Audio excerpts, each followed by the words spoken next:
샬롬 1월 10일 월요일 오늘은 요한복음 2장 13절부터 25절까지의 말씀을 함께 나누겠습니다. 아무래도 자유경제를 표방하는 자본주의 국가라 할지라도 각 나라마다 다양하고 강력한 독점금지법이라는 것이 마련되어 있습니다. 그렇지 않으면 여러 우월한 위치를 악용해서 시장 자체를 독점하여서 좌지우지하는 일들은 반드시 일어나기 마련이기 때문이죠. 이것은 예수님 당시에도 당연히 있었던 일들입니다. 특별히 종교적인 독점권을 악용하여서 폭리와 착취를 취하는 그러한 일들이 참 빈번하게 있었습니다. 율법에 의하면 모든 유대인들은 1년에 한 번은 꼭 성전에 와서 제사를 드려야 하고 성전세도 드려야 했습니다. 그렇게 드리는 제물은 흠이 없는 것이어야 함은 아주 필수적인 조건이 되었겠죠. 그런데 문제는 지방에서부터 제물을 들고 오고 혹은 외국에서 제물을 들고 오는 디아스포라들이 하나님 앞에 드려야 되는 그 제물이 흠없는 제물로 그것을 가져와서 그 상태를 계속 유지하면서 가져와서 그것을 제물로 드리는 것은 거의 불가능에 가까운 일이었습니다.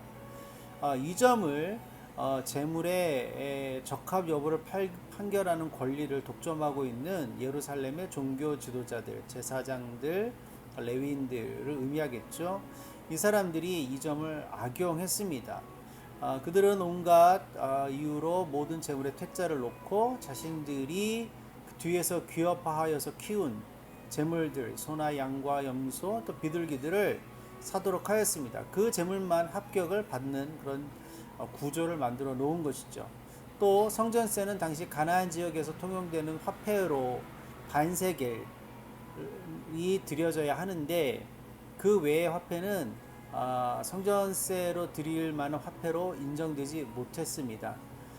그러니까 다양한 화폐가 이미 통용되고 있었던 이 헬레니즘 시대 또 로마 시대의 이 가나안 지역에서 예루살렘이라 할지라도 꼭 그 성전세로 요구되는 화폐만 사람들이 가지고 있는 것은 아니니까 당연히 이것을 환전을 해야 했죠.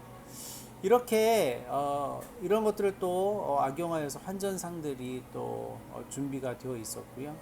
이렇게 재물을 팔고 또 허가를 받은 종교 지도자들에게 허가를 받거나 혹은 고용된 환정상들은 당연히 폭리를 취하게 되었습니다. 그 폭리의 대부분의 이문들은 종교 지도자들의 뒷주머니로 차곡차곡 쌓여 들어가게 되었습니다. 자, 이렇게 재물을 팔고 또 환전을 하는 곳은 성전뜰이었습니다. 성전뜰은 이방인들과 여인들까지 이 출입할 수 있는 곳이죠. 그럼에도 불구하고 성전뜰은 엄연히 성전의 한 일부분이었습니다. 이 성전의 한 일부분인 성전뜰이 시장통, 북새통 같은 그러한 명절 때마다 그러한 곳이 되었다는 것을 우리가 그림을 그려보면 잘 이해할 수 있게 되겠습니다.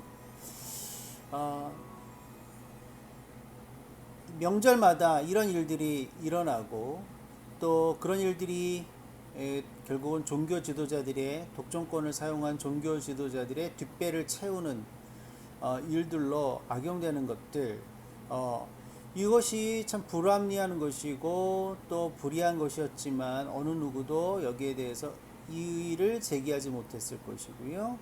또 이런 것들이 오래 반복되면서 이제는 하나의 구조로 시스템으로 고착화되어서 그냥 지나가는 자연스러운 일들이 되고 말았습니다.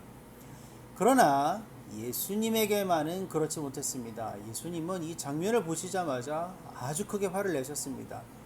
어느 정도로 화를 내셨냐면 줄로 채찍을 만들어서 상을 뒤집어 엎으시고 또 상인들과 환전상들도 쫓아내시고 제물로 준비된 양과 소들도 내쫓으시고 탁자를 뒤집어 엎으시고 환전상들의 돈도 쏟아 버리셨습니다.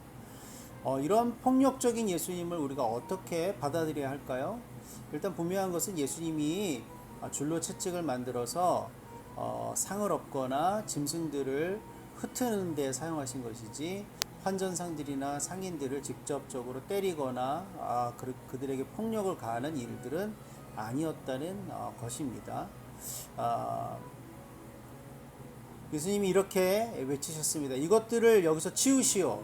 내 아버지의 집을 장사하는 집으로 만들지 마시오. 예수님께서는 성전은 아버지의 집이었습니다. 성전은 오직 아버지 하나님만을 예비하고 그분을 사랑하는 그 사랑의 흠모함으로 가득해야 하는 그러한 곳이었습니다. 이런 예수님의 분노는 사실 장사꾼들이나 환전상들을 향한 것이 아니라 그 뒤에서 이 모든 것을 만들고 조종하고 뒷배를 채우고 있는 가식적이고 위선적인 종교 지도자들을 향한 것이었습니다. 어쩌면 예수님이 성전뜰에 들어섰을 때 구역질부터 하셨을지도 모릅니다. 정말 구역질나는 종교 지도자들이니까요. 누구보다도 하나님을 깊이 사랑하고 존경하였던 하나님의 아들이자 한 사람으로서의 예수님은 이 모든 상황을 차마 눈뜨고 볼 수 없었습니다. 당시 제자들은 시편 69편 9절을 떠올렸습니다. 주님의 집을 향한 뜨거운 마음이 나를 완전히 삼켜버릴 것이다.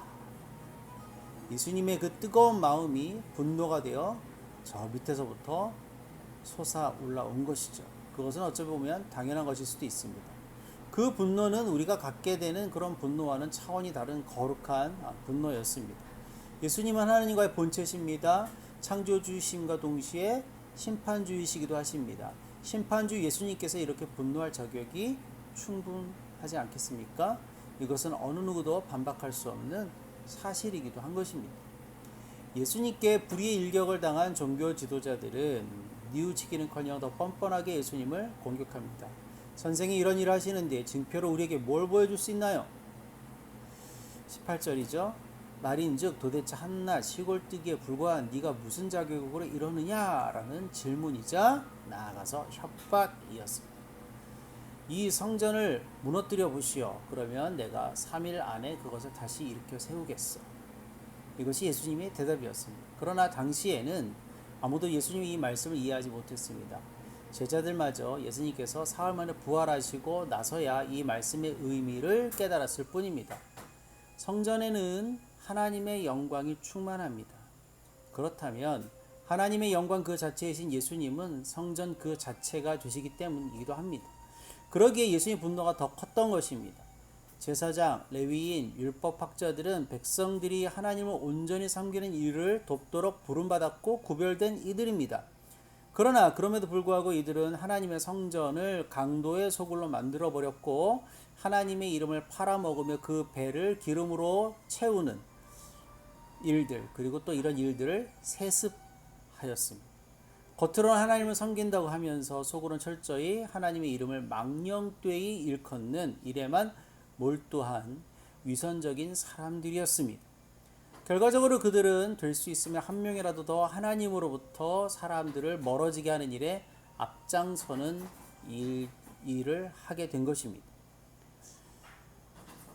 고린도전서 3장 16절 17절 말씀을 기억하십니까? 우리도 하나님의 성전입니다.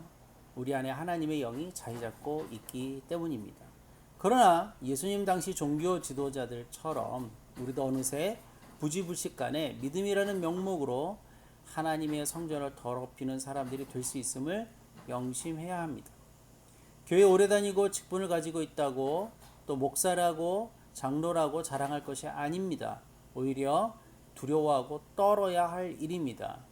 하나님께서 우리에게 하루라도 신앙생활을 더 먼저 하게 하신 이유가 있다면 그것은 아직 믿음 위에 견고하게 서지 못한 이들을, 그리고 예수님을 알지 못하는 이들을 섬기라는 의미 단 한 가지입니다.